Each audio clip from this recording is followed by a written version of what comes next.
Welcome to Perth, a playground for millionaires, a holiday haven for people from all around the world, a place of golden beaches and the home of Australia's newest VFL team, the West Coast Eagles. Today, they take on the Richmond Tigers in a battle for Round 1 honours.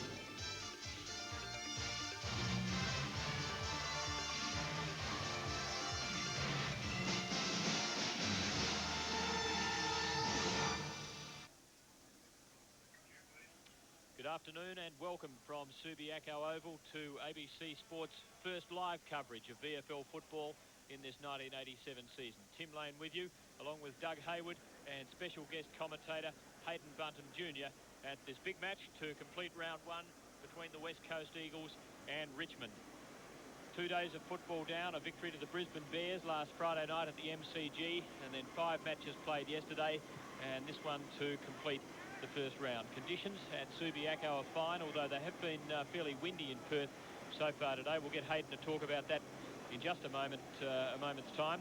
Sides on the field, we haven't really had a chance to have a look at them yet so far, but it appears that Richmond will go in without Smith and Frangalis, and it looks as though the third player out is Roach. So that's unfortunate for the Tigers to go in without their star key forward.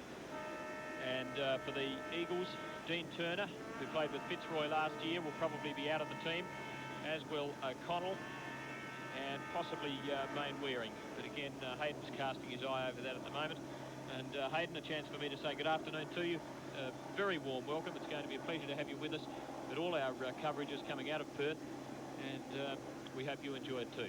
Thank you, Tim. I'm sure I will. I'm very anxious, like all many Western Australians, to see how the Eagles go, and particularly today being an historic day for Western Australians. They've been itching for years to get a crack at the VFL, and having lost players over the years, so many players to Victoria, they have now got their own side in it. So I know everyone in Western Australia is very pleased to see this happen.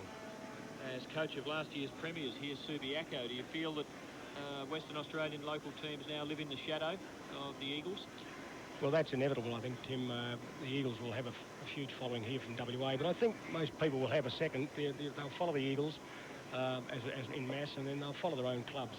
I think club football here will it won't be influenced too much on the Eagles. The only thing that may happen is some of the Eagles players will be playing back with their clubs at various times, so some clubs will become strong on the day because they'll have 2 or 3 of their Eagles players back, and that could make it just a little difficult, but everyone will adjust over here.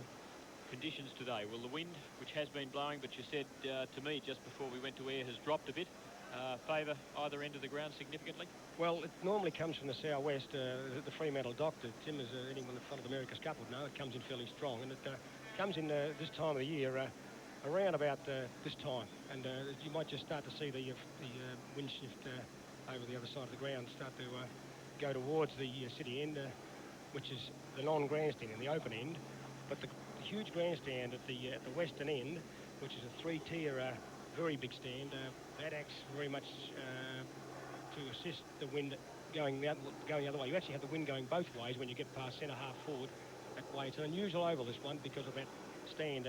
We find once you get it past centre half forward, you're kicking with it, and yet the other side are kicking with it also when it goes out on the outer wing. It's all formed by the cantilever shape of the stand, and it causes a vacuum in front of those western goals. And the air comes in to take, it's like the same thing as flying an aeroplane. What lifts an aeroplane? It causes the ball to go very much towards that end with strength. And that enables Western Australia to kick all those miracle goals in time on in State of Origin matches. That does happen, Tim, yeah.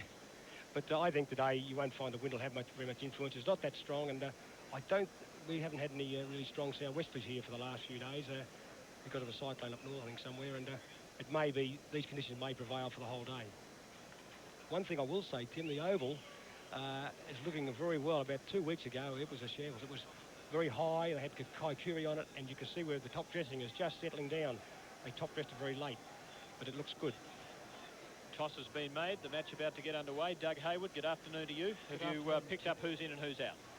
Well, not any more than what you've just said, Tim. I've been listening to Hayden to get the strange vicissitudes of this ground, which is somewhat like the MCC, Hayden, of course, which gets all sorts of funny winds and currents billowing through it, but here they're getting ready to start.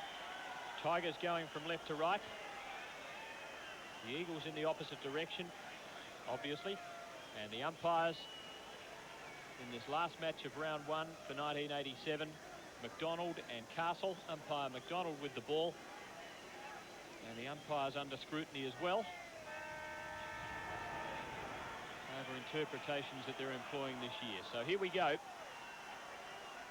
The West Coast Eagles at home to Richmond. The first bounce in the first VFL game at Subiaco Oval, and Peart with a big fist on puts Richmond into attack. Egan, floating hand pass over the top. Clark overrunning it. Narkle, pressure, pushed in the back, says umpire Castle, and Narkle for the Eagles takes the free kick in the last line of defence. Narkle, hand passes. It's Pios towards the centre of the ground. Well played, all courageous Rioli. Down he goes, that one will have hurt. And Maurice Rioli, who's a great favourite in West Australia, takes the first nasty knock of the game and kicks it quickly downfield. In front there is Palmer. It's punched away from him, but umpires are called a halt to play, and back it comes, and Maurice Rioli will take that free kick. A little bit of a fracas, but nothing serious. And this is one of the men that Richmond will be hoping will turn on a blinder. He'll change the whole complexion of the game. Big hand pass off. Long floated a full forward by Wilson, Richmond recruit. And the first scorers are rushed behind to the Tigers, doing most of the attacking in the opening moments. Zanotti putting the ball back into play for the Eagles. And well taken by McNish. Quickly on to Narkle. Out on the wing. Named as a group from whom the interchange players would be chosen, but he's in the side. McNish again. And the Eagles working the ball into attack. Laidley.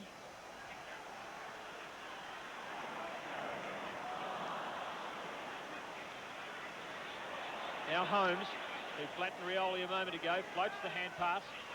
Davidson, good pressure from Egan, good tackle. Glendinning, long bomb, beyond half forward, inside 50 metres now. Pressure from Lee. Thompson, playing his first game for the Tigers. Now Burton, well brought down by Malaxos. Great chance now, Keane, curling left footer, curling. Great goal. Off the boot, it was going to miss almost in the direction of the behind post, but it just kept curling around. And maybe they're those wind patterns. Well, Laurie Keane knows it's overwhelming for the ex-Subiaco player, and when Laurie decides to give that hook in, it's usually very accurate, and he kicked a lot of goals last year for us in that same pocket.